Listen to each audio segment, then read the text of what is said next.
अस्सलाम वालेकुम नाजरीन, इस एपिसोड के आगाज में हमें काई कबीला दिखाया जाता है जिसके कब्रिस्तान में बाला खातून आ रही होती है। किस्मत भी उसके साथ होती है और पूछती है, बाला खातून हम इस वक्त कब्र पर क्यों जा रहे हैं? क्या आपने फिर वही ख्वाब देखा है? तो बाला कहती, हर बार एक ही ख्वाब किस्मत, लगता है हलीमा को मेरी दुआओं की जरूरत है। हाल ही में मेरा दिल बहुत घबराने लगा है। तो किस्मत कहती है, क्योंकि उस्मान साहब और शहजादे जंग पर गए हैं इसलिए आपको ऐसा लगता है। इंशाल्लाह सब सही सलामत वापस लौटेंगे। तो बाला कहती है इंशाल्लाह, और फिर हलीमा की कब्र के पास जाती है और किस्मत से कहती है, तुम बाजियान के पास जाओ किस्मत, उनको कहो कि तैयार रहें, जरूरत पड़ी तो हम मदद के लिए जाएंगे। और फिर किस्मत वहां से रवाना हो जाती है और बाला हलीमा की कब्र पर आकर बिस्मिल्लाह पढ़कर उसकी कब्र पर पानी फेंकने लग जाती है और फिर उसकी कब्र के पास बैठ जाती है और दुआ मांगती है। जबकि इस दौरान पोइना बाला का ताकुब करते हुए कब्रिस्तान आती है और बाला को अकेला कब्र पर बैठा देखती है, जिसे देखकर कहती है, मैं तुम्हें आज मार डालूंगी बाला। दोस्तों, वीडियो में आगे बढ़ने से पहले मेरी आपसे दरख्वास्त है कि जिन भाइयों ने अभी तक मेरा चैनल सब्सक्राइब नहीं किया वो जल्दी से मेरा चैनल सब्सक्राइब कर दें। आपका भाई आपके लिए इतनी मेहनत करता है तो आपका भी हक बनता है कि कम से कम अपने भाई की हौसला अफजाई के लिए उसके चैनल को सब्सक्राइब ही कर लें। आप देख सकते हैं कि सिर्फ 31% लोग ऐसे हैं जिन्होंने मेरे चैनल को सब्सक्राइब किया हुआ है, जबकि 70% के करीब ऐसे लोग हैं जो मेरी वीडियोस तो देखते हैं लेकिन चैनल सब्सक्राइब नहीं किया हुआ। तो बराए मेहरबानी आप लोगों से गुजारिश है कि चैनल को सब्सक्राइब कर लें और बेल आइकन यानी घंटी वाले निशान को भी प्रेस कर लें ताकि आने वाला एपिसोड आपको आसानी मिल सकें।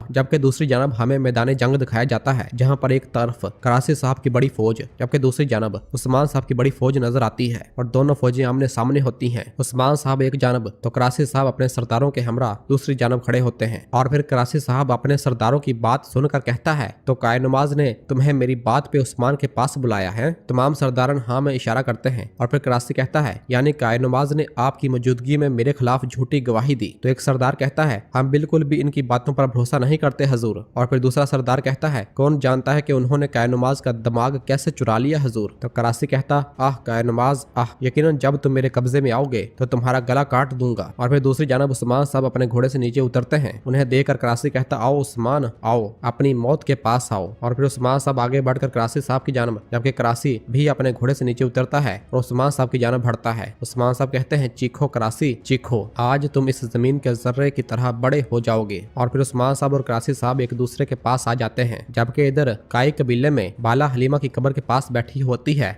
और उससे प्यार करते हुए कहती है, हलीमा मेरी प्यारी मैं आ गई हूँ। और फिर कहती है, एक तरफ तुम दूसरी तरफ की बातें करें तो मेरा पोता जो सांस लेने से पहले ही इस झूठी दुनिया से चला गया। और उसकी कब्र की जानब भी देखती है और फिर मौके का फायदा उठाते हुए पोइना बाला की जानब बढ़ना शुरू हो जाती है और बाला कहती है, इंसानी जिंदगी के लिए सबसे बड़ा दुख औलाद का दुख है बेटी, मेरी प्यारी बेटी। और बाला हलीमा की कब्र के साथ अपना सारा लगा लेती है, जबकि पोइना मुसलसल बाला की जानब बढ़ रही होती है और अपना खंजर निकाल लेती है और बाला को मारने के लिए तेजी से उसकी जानब बढ़ना शुरू हो जाती है और कहती है, मैं अपना बदला ले रही हूँ माँ। और जैसे ही बाला को मारने के लिए उसके करीब पहुंचती है और खंजर उठाती है तो बाला लोरी सुनाना शुरू हो जाती है और कहती है, सो जाओ बच्ची सो जाओ, तुम और मैं साथ रहेंगे। लोरी सुनते साथ ही पोइना एकदम रुक जाती है। बाला कहती, सुकून और तसल्ली से सो जाओ, तुम्हारे फरिश्ते तुम्हारे साथ हूँ। पोइना अपने ख्वाब को याद करती है जिसमें यही लोरी वो अपनी माँ को सुनाते हुए सुना था, जिसकी वजह से पोइना रुक जाती है।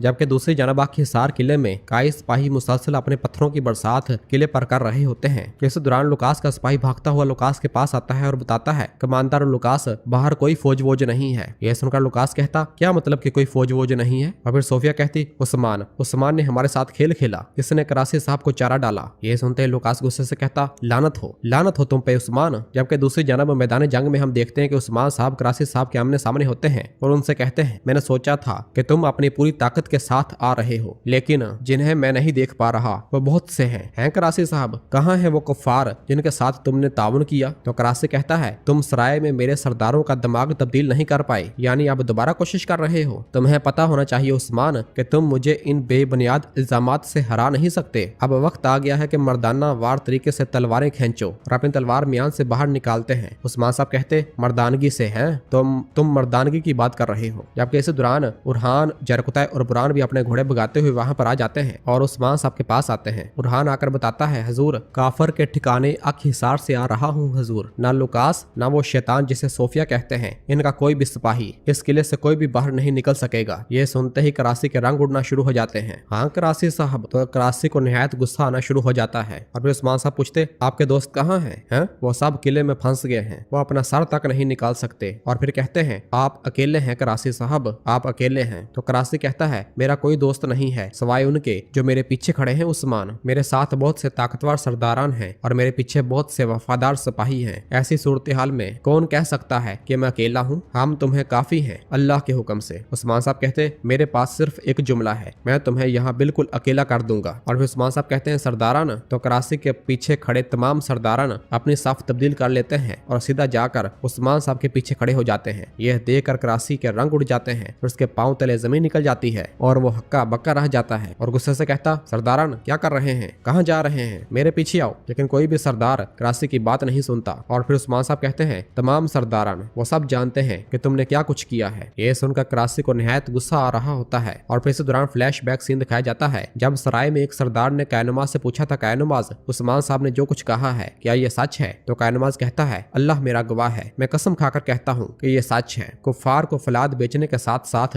वो जंग में इनके साथ खड़ा होता, ये भी सच है। और जब आप कुफार को जंग में देखेंगे करासी कहेगा कि मैंने इन्हें नहीं बुलाया, वो खुद ही आए हैं। ये सुनकर तमाम सरदारान शशोपानी में मुब्तला हो गए थे। और फिर एक सरदार कहता है, तो फिर मैं इस जंग में करासी साहब के साथ नहीं हूँ उस्मान साहब। और फिर दूसरा सरदार भी कहता है, आपने हमें एक बहुत बड़ी गलती करने से बचाया है उस्मान साहब, मैं अब से अपनी पूरी ताकत के साथ आपके शाना बशाना हूँ। उस्मान साहब कहते, आप इसकी साफ में खड़े रहोगे, तुम इसकी बैत करोगे, यहाँ तक कि कायनुमाज के गद्दार होने के बारे में भी बताओगे। वो मैदान में इस तरह आएगा जैसे कि तुम लोग इसकी बैत में हो और इसके बाद का काम कायनुमाज के जिम्मे। और फिर इस मंजर के बाद उस्मान साहब करासी साहब से कहते हैं, तुम्हारी तरफ से की गई बदमाशियां इस मैदान में कोई भी ऐसा नहीं है जो ना जानता हो। करासी साहब अब झूठ बोलना बंद करें। तो करासी गुस्से से कहता, कायनुमाज तुमने अपनी मौत का फरमान लिखा है कायनुमाज। और फिर उस्मान साहब कायनुमाज को बुलाते हैं तो पीछे से कायनुमाज निकल कर सामने आ जाता है और भागता हुआ उस्मान साहब के पास आता है, जिसे देखकर करासी साहब गुस्से से लाल पीला हो रहा होता है। और फिर उस्मान साहब अपना हाथ आगे बढ़ाते हैं और कहते हैं, तुम्हारे सरदार तुम्हें बहुत याद कर रहे हैं कायनुमाज। और कायनुमाज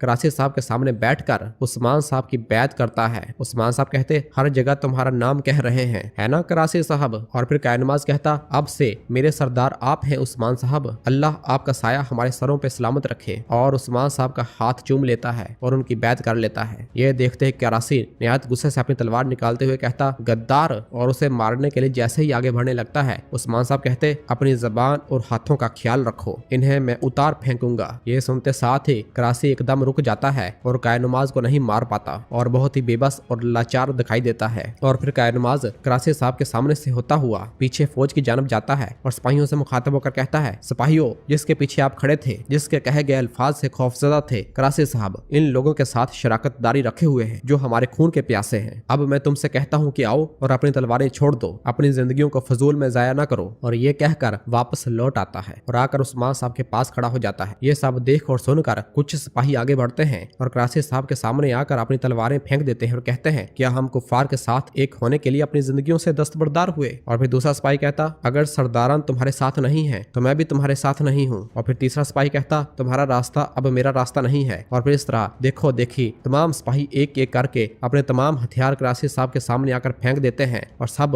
उस्मान साहब की साफ में शामिल हो जाते हैं और उनके पीछे जाकर खड़े हो जाते हैं। और इस तरह करासी साहब की फौज का एक बड़ा हिस्सा करासी साहब के पीछे से हटकर उस्मान साहब के पीछे जाकर खड़ा हो जाता है। ये सब देखकर करासी कहता है, तुम पे अफसोस है, तुम पे अफसोस है, तो मैंने इतना वक्त अपने साथ सांप पालता रहा है। तो उस्मान साहब कहते हैं, तुम तो अभी तक खुद को हमसे बुलंद समझ रहे हो हैं, अब मुझे बताओ हमारे साथ जंग करोगे? जिस पर करासी साहब कहते हैं, ना लुकास ना ही ये गद्दार, चाहे इनमें से कोई भी मौजूद ना हो, जब तक तुम्हारी जासूसा बेगम खातून मेरे पास है, बर्तरी मेरे पास है उस्मान। ये सुनते साथ ही उस्मान साहब अलाउद्दीन से कहते हैं, अलाउद्दीन। तो अलाउद्दीन अपनी कमान पकड़ता है और एक तीर के साथ लाल कपड़ा बांधकर उसे फिजा में फेंक देता है। जैसे ही तीर छोड़ा जाता है तो एक जानब से कई परचमों के साथ एक फौज एक जानब से आना शुरू हो जाती है, जिसकी सरबराही सरोजा कर रहा होता है। और सरोजा अपने सिपाहियों के हमरा एक जानब से निकल आता है और मैदान में कूद पड़ता है। जबकि अगले ही पल हम देखते हैं कि बेगम खातून भी कई परचम अपने हाथों में लिए अपनी फौज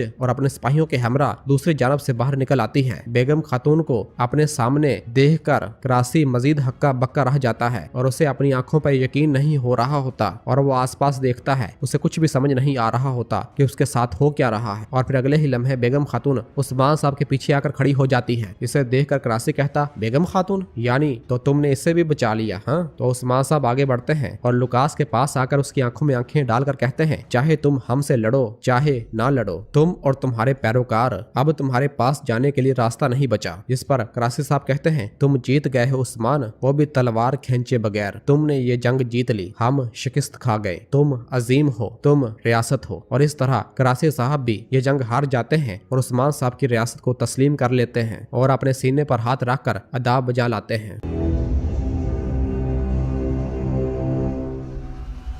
और नाजरीन, इसी जगह पर एपिसोड खत्म हो जाती है। अब हम मिलेंगे जुमेरात यानी गुरुवार को नई एपिसोड के साथ। वीडियो को लाइक कर दें और जिन दोस्तों ने अभी तक चैनल सब्सक्राइब नहीं किया वो जल्दी से चैनल सब्सक्राइब कर दे और बेल आइकन यानी घंटी वाले निशान को भी प्रेस कर दे ताकि आने वाले एपिसोड्स आपको आसानी मिल सकें। दुआ में याद रखें। अल्लाह हाफिज।